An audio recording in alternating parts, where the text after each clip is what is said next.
अगर हम लोग शिक्षित हो जाएंगे तो अम्बेडकर बनेंगे, फूले बनेंगे, पेरियार बनेंगे और कलाम बनेंगे। और अगर हमारे पास शिक्षा नहीं होगी तो हम आरएसएस का झंडा उठाएंगे, जय श्री राम का नारा लगाएंगे और हिंदू राष्ट्र बनाने के लिए सबसे आगे पहुंचेंगे। हिंदू राष्ट्र बनाने के लिए जय घोष हम कर रहे हैं।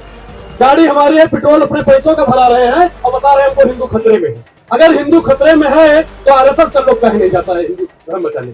जैसा अमित शाह का लड़का क्यों नहीं जाता है धर्म बचाने? उनका लड़का दूसरे यूनिवर्सिटी में विदेश में पढ़ेगा और हमसे कहेंगे हिंदू खतरे में। अरे हिंदू खतरे में नहीं है, ना मुसलमान खतरे में है, सिर्फ और सिर्फ बाबा साहब का संविधान। अगर आपके बच्चों के पास में शिक्षा नहीं होगी तो विकलांग हो जाएगा। बाबा साहब ने संविधान की बदौलत जो शिक्षा देने का काम किया, पहले क्या था कि जो एससी एसटी ओबीसी माइनॉरिटी के लोगों को पढ़ने का अधिकार नहीं। हम मानते हैं कि हमारे पूर्वजों ने उनको रोका हुआ। भैया ग्रहण करना और माफी मांगना, बड़न को माफी चाहिए, छोटन को उत्पात। जो अपनी बात ग्रहण करता है छोटा नहीं हो सकता। हम मानते हैं कि हमारे पूर्वजों में कुछ कमियां थी, तभी आज लोग हमको मनुवादी और संघी विचारधारा के कहते हैं।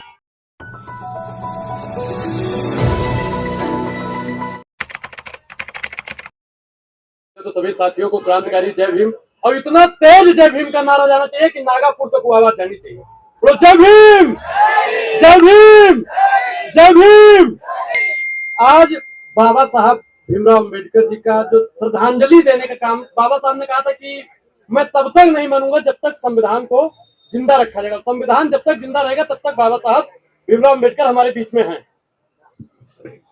आज बात की जाती है शिक्षा की। जब शिक्षा पर कोई सवाल करता है तो मनुवादी विचारधारा में, एक ब्राह्मण समाज से आता हूं, कई लोग हमको भी मनुवादी कह देने का काम करते हैं, लेकिन मैं मनुवाद को नहीं मानता हूं। मनुवाद की क्या पहचान? खिटपिट बोले करे ना काम। समझ रहे हो ना आप लोग? वो बोलते हैं काम के नहीं है। अगर मेरे अंदर मनुवाद होता तो मैं यहाँ पे नहीं आता। कई लोग, जब मैं 26 नवंबर को यहाँ पे आया था तो कई लोगों ने मुझे घेर लिया था, कह रहे थे कि मनुवादी है। महात्मा फूले ने कहा है कि जो आपके संघर्ष में, आपके आंदोलन में भाग ले, उसकी जाति नहीं पूछनी चाहिए। कबीर ने भी कहा कि जाति न पूछे साधु की पूछ लीजिए ज्ञान। तो जाति नहीं पूछनी चाहिए। और आज जो एक एक चुन चुन के सरकार जो है, आरएसएस की सरकार जो है, चुन चुन के लोगों को उठा रही है।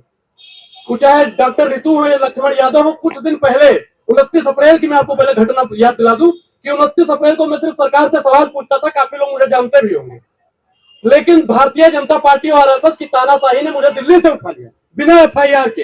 अब सोचिए कि अनुराग ओझा ब्राह्मण समाज से आता है, उसको बिना एफआईआर के उठा सकते हैं, तो एससी एसटी ओबीसी माइनॉरिटी के लोगों का क्या होता होगा, ये आप लोग बहुत बेहतर जानते होंगे। गालियां किसने बनाई, इस पे ध्यान देना जरूरी है। जो हमारे पूर्वज से मानते हैं उसे एक्सेप्ट करते हैं। वो कहते थे हर गड़रिया कुर्मी चोर धर सारे के टंगरी तोड़, कहते थे कि नहीं कहते थे? आज संविधान है और आज संविधान है, किसी को कह दो छठी का दूध याद दिला देगा। इसीलिए मनुवादी लोग जो हैं, जो आरएसएस विचारधारा के लोग हैं, इसीलिए बहुजन समाज को उत्पीड़ित करने का काम करते हैं। सीधा टक्कर नहीं दे सकते हैं, वो पीछे से करते हैं। और जाति आप जानते हैं, जाति जो कभी नहीं जाती उसी को कहते हैं जाति। जाति कभी खत्म होने वाली नहीं है। जाति को अगर खत्म करना है तो सबको पहले शिक्षित होना पड़ेगा। लेकिन आज की सरकार, आरएसएस की सरकार, शिक्षा से हम लोगों को दूर कर रही है।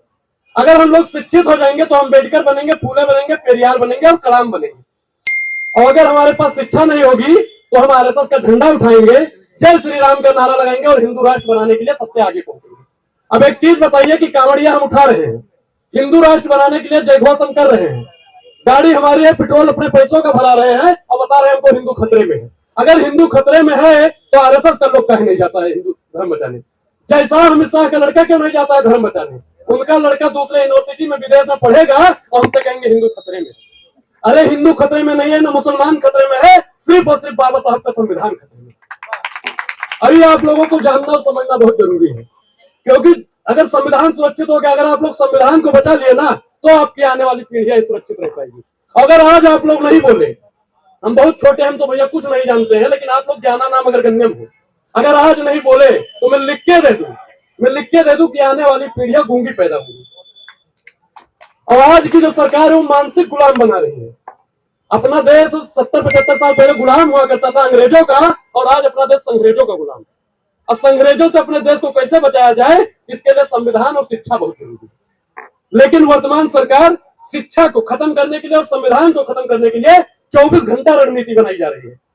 कई काबिल पत्रकार हैं जो इस पर सवाल नहीं पूछेंगे, और सवाल जब हम लोग पूछते हैं तो उल्टा चापलूसी करते हैं। पत्रकारों का जो काम होता है, पत्रकारों पे पहले बात, क्योंकि पत्रकारों ने भी अपनी जमीर को बेच दिया है। पत्रकार पत्रकारिता नहीं करता है, मुजरा करने का काम करता है। कई पत्रकार साथियों की भावना भी आहत हो सकती है, लेकिन आज का पत्रकार वही है जो शिक्षा पर सवाल पूछता है, स्वास्थ्य पर सवाल पूछता है और बाबा साहब के संविधान पर सवाल पूछता है। अगर कोई आज सवाल पूछ ले पत्रकार, 2 करोड़ रोजगार का वादा था, विद्यालय बनाएंगे वादा था, तो उसको जेल के पीछे ठूस दिया जाएगा। मोदी जी आप पर्स रखते हैं, रेड कॉर्पोरेट आपके लिए बिछा दिया जाएगा। और आपके सामने कई ऐसे उदाहरण हैं। तो इसलिए सबको शिक्षित रहना पड़ेगा, संगठित रहना पड़ेगा। और मान्यवर काशीराम की एक लाइन है कि जिन्हें बचपन में चमचागिरी की लत लग जाती है, उनकी पूरी जवानी दलाली में गुजर जाती है। तो आप आरएसएस वालों को देख सकते हैं। मैं सावरकर के बारे में बहुत तनी बार पढ़ा हूं, ज्यादा तो नहीं हमें ज्ञान है, लेकिन एक चीज आपको बता दें कि जब माफीनामा उसने लिखा था ना, और उसे माफीनामा में उसको एक्सेप्ट भी किया, वो जानते हो आप क्या करता था? बहुत लोग हैं कि जानते होंगे, अंग्रेजों की दलाली करता था। जो अंग्रेज लोग पीते थे ना, वो बोतल से दारू डालने का काम करता है। अंग्रेज और संग्रेज हमको उठा ले, हम डरने वाले नहीं, क्योंकि हमारे जो पूर्वज थे वो गोरे अंग्रेजों से लड़े थे। तो अनुराग ओझा काले संग्रेजों से लड़ता रहेगा। और काले संग्रेजों से लड़ने के लिए शिक्षा बहुत जरूरी है। हर बात में शिक्षा इसलिए कहता हूं क्योंकि बाबा साहब ने भी कहा था कि शिक्षा शेरनी का दूध है, जो पिएगा।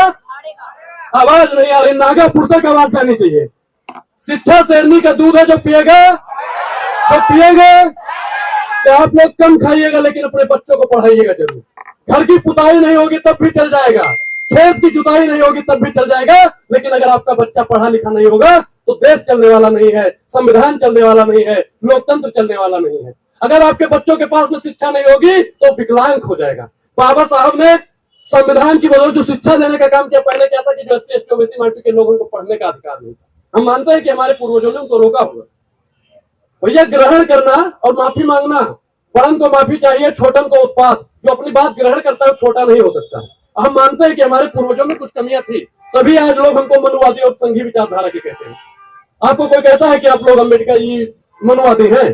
कोई बता दे कि किसी हरिजन नेता को या हरिजन लोगों को कहता है कोई? हरिजन का मतलब होता है जिसका हरि से सीधा कनेक्शन है।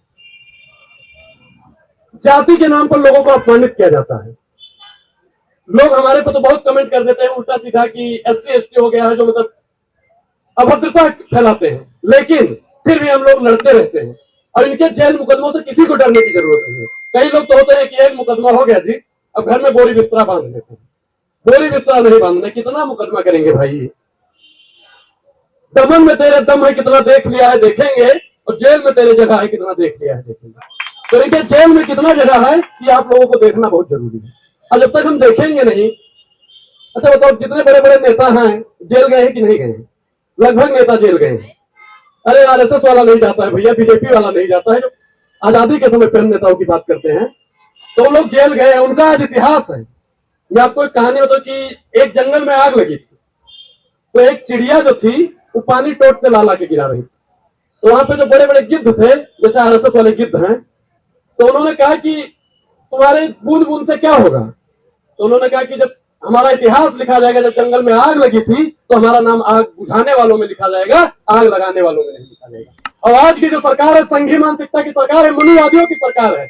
और मनुवादी की सरकार आज SC ST OBC माइनॉरिटी के लोगों को काटने का काम करती है। वो चाहे डॉक्टर ऋतु जी हो या लक्ष्मण यादव जी हो। मैं लक्ष्मण यादव जी से भी बहुत प्रभावित रहता हूँ, क्योंकि वो हमेशा शिक्षा की बात किया करते हैं। हमें नहीं मतलब है किस जाति से है, किस धर्म से है, किस पंथ से है। हमको मतलब है कि हमारी शिक्षा की आवाज उठाने वाला किस समाज से आता ही नहीं। शिक्षा की बात करने वाला कौन है? रोजगार की बात करने वाला कौन है?